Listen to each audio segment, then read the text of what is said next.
नमस्कार दोस्तों, Pintu motivational YouTube channel में आपका दिल से स्वागत है। एक बार एक सनकी राजा हर रोज सुबह अपनी रानी को खड़ी कर उसकी नथ में से 100 तीर निकालता और पूछता है कोई इस धरती पर जो मेरे जैसा और कोई भी वीर मर्द? रानी बेचारी कहती कि नहीं महाराज, आप जैसा वीर पुरुष और कोई नहीं। समय बीतता है। एक बार रानी की माँ रानी से मिलने आई। जब उसने रानी की हालत देखी तो उसकी आंखों में पानी आ गया।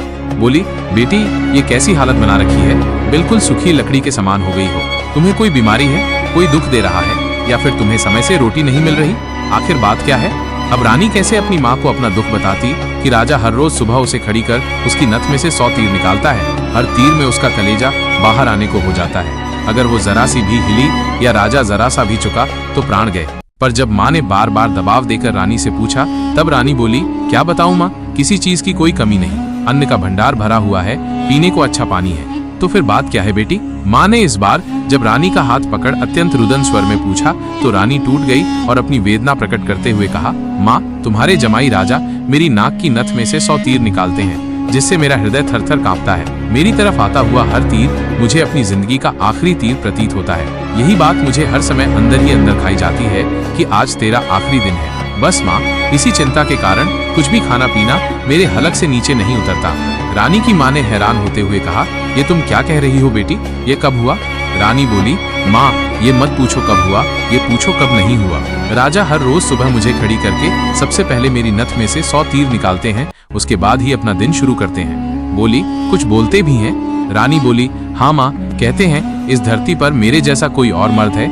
रानी की माँ कुछ सोचते हुए बोली, बेटी चिंता मत कर, कल वो जब ऐसा पूछे तो कह देना, दुनिया में मर्द तो बहुत हैं, पर घर में नहीं, पर बाहर बहुत। घर से बाहर निकलो, शेर को सवा शेर बहुत। इतना कह रानी की माँ अपनी बेटी से विदाई ले अपने घर चली गई। अब रानी को इंतजार था तो बस अगली सुबह का। राजा ने सोती हुई रानी को हाथ पकड़कर उठाया और कहा, रानी आ जाओ, समय हो गया। रानी ने सोचा, हे भगवान, बस आज और बच जाऊं, फिर तो जो माँ कहकर गई थी वो बोल दूंगी। और रानी उठकर बाग में जाकर आंख बंद करके अपनी नथ पकड़कर खड़ी हो गई। राजा ने रोज की तरह एक के बाद 100 तीर रानी की नथ में से निकाले। तीर निकाल राजा बोला, बोल रानी, है दुनिया में मेरे जैसा कोई और शूरवीर मर्द? रानी हिम्मत जुटा बोली, महाराज, दुनिया में शूरवीर मर्द तो बहुत, घर नहीं तो बाहर बहुत। आप बाहर निकल के देखो, शेर को सवा शेर बहुत। राजा हैरान होते हुए बोला, ठीक है रानी, अगर यही बात है तो कुछ खाने का सामान दो, मैं जा रहा हूँ बाहर शूरवीर मर्द देखने। मैं भी तो देखूं है कोई मुझसे ज्यादा शूरवीर मर्द इस दुनिया में। थोड़ा बहुत खाने पीने का सामान ले राजा निकल पड़ा। चलते चलते कच्चे रास्ते पर हो लिया। थोड़ी दूर ही चला तो आगे देखा एक आदमी रास्ते के किनारे पर बेटा ऊपर की तरफ एक टक देख रहा है। राजा को बड़ा कौतूहल हुआ। ऊपर की तरफ देखा तो उसे सिवाय सूर्य की तेज किरणों के कुछ दिखाई नहीं दिया गया। जिज्ञासावश उसके पास और पूछा, क्यों भाई, ऊपर क्या देख रहे हो? काने आदमी ने कहा, इंद्र के अखाड़े में परियों का नाच हो रहा है, वो देख रहा हूँ। राजा ने एक बार फिर से ऊपर देखा पर उसे कुछ दिखाई न दिया तो उसका आश्चर्य बढ़ गया। काने आदमी ने ऊपर की तरफ ध्यान लगाए राजा से पूछा, तुम कौन हो भाई और कहाँ जा रहे हो? राजा बोला, मैं मालवा का राजा उत्पल राज हूँ। मैं दुनिया में शूरवीर मर्द देखने जा रहा हूँ। कान को बड़ा कौतुक हुआ।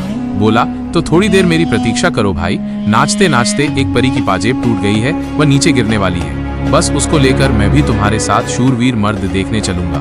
कुछ ही देर में आकाश से छम की आवाज से एक पाजेब नीचे आ गिरी। कान ने उसे उठाया और जेब में रख लिया और बोला, अब चलो भाई मर्द देखने। मर्द कैसे होते हैं मैं भी तो देखूं। राजा के आश्चर्य की कोई सीमा नहीं थी। उसका अहंकार तो यही नष्ट हो चुका था, उसकी हवाइयां उड़ चुकी थी। सोचा कि तू तो रानी की नथ से तीर निकाल अपने आप को सबसे बड़ा मर्द समझता था, तेरे से ज्यादा तो ये काना है। एक आंख से अंधा होते हुए भी इंद्र के अखाड़े में क्या हो रहा है देख लेता है। अब राजा और काना आदमी दोनों एक साथ चल पड़े मर्द देखने। राजा और काना आदमी अभी कुछ दूर ही चले थे। आगे एक नौजवान व्यक्ति धनुष बाण लिए किसी की प्रतीक्षा में बैठा था। राजा ने उससे भी पूछ लिया, क्यों भाई, कैसे बैठे हो? व्यक्ति बोला, अपने दोस्त का इंतजार कर रहा हूँ। राजा बोला, कहाँ है तुम्हारा दोस्त? व्यक्ति बोला, मैंने 100 कोस पर तीर मारा है, उसे लेके लिए गया है। इतना सुनना था कि राजा के पैरों नीचे से जमीन खिसक गई। कहानी को बीच में मैं रोक आपकी जानकारी के लिए बता दूं, पुराने समय में दूरी मापने के लिए किलोमीटर या मीटर नहीं, बल्कि तब के लोग कोसों के द्वारा ही दूरी को मापते थे। उस समय के कोस का मतलब आज के लगभग 3 किलोमीटर है। तो नौजवान व्यक्ति ने राजा और कांडे आदमी से पूछा, तुम लोग कहाँ जा रहे हो? कांडे ने कहा, मर्द देखने। उत्सुकतावश नौजवान ने कहा, तो भाई हम भी चलेंगे तुम्हारे साथ मर्द देखने, बस थोड़ा इंतजार करो, मेरा दोस्त अभी मेरा तीर लेकर आता ही होगा। राजा बोला, 100 कोस से आज ही थोड़े ना आ जाएगा, उसे तो कई दिन लगेंगे। नौजवान ने मुस्कुराते हुए कहा, नहीं मान्यवर, उसे 100 कोस से जाने और आने में सिर्फ 1 घंटा लगता है। थोड़ी ही देर में एक लंगड़ा व्यक्ति नौजवान के द्वारा छोड़ा हुआ तीर हाथ में लेकर आता है। राजा रानी की नथ में से तीर निकाल खुद को मर्द सूरमा समझने वाले राजा को अब एक से एक बड़े सूरमा टकरा रहे थे और वो जिस बिल में हाथ डाल रहा था वहीं से सांप फुफकार हुए निकल रहे थे। एक काना आदमी जो एक आंख न होते हुए भी इंद्र के अखाड़े में परियों का नाच देख रहा है, एक युवा पराक्रमी नौजवान 100 कोस तक तीर मार रहा है, एक अपाहिज लंगड़ा आदमी 100 कोस की दूरी सिर्फ 1 घंटे में नाप देता है। बोझल कदमों के साथ राजा उन तीनों के साथ आगे चल पड़ता है। चलते चलते वे एक नगर में पहुंचे जहां एक राजा की लड़की का स्वयंवर चल रहा था। स्वयंवर की शर्त थी कि जो व्यक्ति 50 कोस से 2 घंटे में हंसता पान बोल सुपारी ला देगा उसी के साथ रानी का विवाह कर दिया जाएगा। चारों में से लंगड़ा ही इस काबिल था जो कोसों की दूरी मिनटों के हिसाब से तय कर सकता था। अंततः चारों की सलाह पर लंगड़ा व्यक्ति स्वयंवर की शर्त पूरी करने के लिए तैयार हो गया और शर्त अनुसार हंसता पान बोल सुपारी लाने के लिए चल पड़ा। रानी के स्वयंवर की शर्त अनुसार लंगड़ा व्यक्ति तेजी के साथ उस दिशा में बढ़ने लगा जहां हंसता पान बोल सुपारी का पेड़ था। अपनी दिव्य गति से थोड़े ही समय में वो उस पेड़ के पास जा पहुंचा। उसने सुपारी तोड़ी और अपनी जेब में डाल ली। सोचा, अभी तो बहुत समय है, क्यों ना थोड़ी देर सुस्ता लिया जाए। ये सोचकर वो उस पेड़ के नीचे सुस्ता के लिए लेट गया। ठंडी हवा के झोंकों से जल्दी ही उसकी आंख लग गई। उधर तीनों की समय बीतने के साथ साथ चिंता बढ़ रही थी। 2 घंटे पूरे होने को आए थे, बस थोड़ा समय ही बचा था।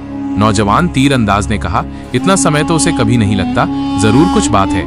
काने आदमी ने कहा, रुको मैं देखता हूँ। जब काने ने देखा तो वो पेड़ के नीचे सो रहा था और पेड़ से एक खूंखार जहरीला सांप उसे काटने के लिए उसकी तरफ बढ़ रहा था। जब ये बात उसने साथियों को बताई कि वो तो सो रहा है और एक जहरीला सांप उसकी तरफ बढ़ रहा, तब तीरंदाज नौजवान ने काने से कहा, तुम मेरे तीर का निशाना सांप के फन पर लगाओ। काने ने कहा, हाँ ये ठीक है, निशाना लगाकर मैं हुंकारा भरूं तब तुम तीर छोड़ देना।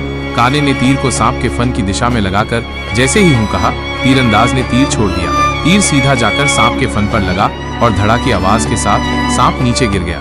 आवाज सुन लंगड़ा आदमी हड़बड़ाहट के साथ उठकर बैठ गया। देखा तो एक जहरीला सांप उसके पास मरा पड़ा है और उसके दोस्त का तीर सांप को लगा हुआ है। सारा माजरा समझते उसे देर न लगी। वह दिव्य गति से नगर की ओर दौड़ा। समय रहते वो हंसता पान बोल सुपारी लेकर राजमहल पहुंच गया। अब समस्या ये थी कि राजकुमारी पर असली हक किसका है। राजा अगर घर से मर्द देखने नहीं चलता तो ये सारा किस्सा ही शुरू नहीं होता। काना अगर अपनी दिव्य दृष्टि से देखकर लंगड़े व्यक्ति को सांप से नहीं बचाता तो राजकुमारी के स्वयंवर की शर्त कैसे पूरी होती। नौजवान तीरंदाज के पास 100 कोस तीर चलाने की क्षमता न होती तो भी उसके मित्र को सांप डस लेता और शर्त पूरी नहीं होती। लंगड़े व्यक्ति के पास दिव्य गति ना होती तो भी राजकुमारी स्वयंवर की शर्त पूरी ना होती। राजकुमार का पति कौन होगा? जब इसके ऊपर उनमें आपस में सलाह मशवरा हुआ तो राजा को ही चुना गया, क्योंकि ये सारी कहानी ही उससे शुरू हुई थी। पर राजा ने अपनी सारी बीती बात बता कहा, मैं पहले से ही शादीशुदा हूँ, इसलिए मैं राजकुमारी से शादी करूँ इसका सवाल ही पैदा नहीं होता। मैं तो तुम सबका शुक्रगुजार हूँ मेरा खोखला वहम तोड़ने के लिए। काने ने कहा, मैं तो इंद्र के अखाड़े में अपनी परियों के साथ ही खुश हूँ और वैसे भी मेरे दिन अब उस ऊपर वाले को याद करने के हैं। बारी आई युवा तीरंदाज की। उसने अपने मित्र से कहा, मित्र, राजकुमारी के साथ तुम्हारा विवाह होना चाहिए क्योंकि तुमने ही स्वयंवर की शर्त का सीधा पालन किया और राजमहल में शर्त अनुसार हंसता पान बोल सुपारी लेकर आए। इसलिए शर्त के दृष्टिकोण से देखें तो राजकुमारी पर तुम्हारा ही हक बनता है। तीरंदाज की बात सबको सही लगी और सबने सहर्ष सहमति जताई। लंगड़े व्यक्ति के साथ राजकुमारी का विवाह हो जाता है। सभी बहुत खुश थे। राजा सभी को अपने राज्य आने का निमंत्रण दे खुशी खुशी उनसे विदा लेते हैं। अपने मन में वो अब कभी रानी के साथ दुर्व्यवहार न करने की शपथ लेते हैं। दोस्तों, अगर अभी तक आपने हमारे चैनल को सब्सक्राइब नहीं किया तो सब्सक्राइब करो और वीडियो अच्छी लगी तो लाइक करो और कमेंट में बताओ आप कैसी कहानी सुनना पसंद करेंगे। धन्यवाद।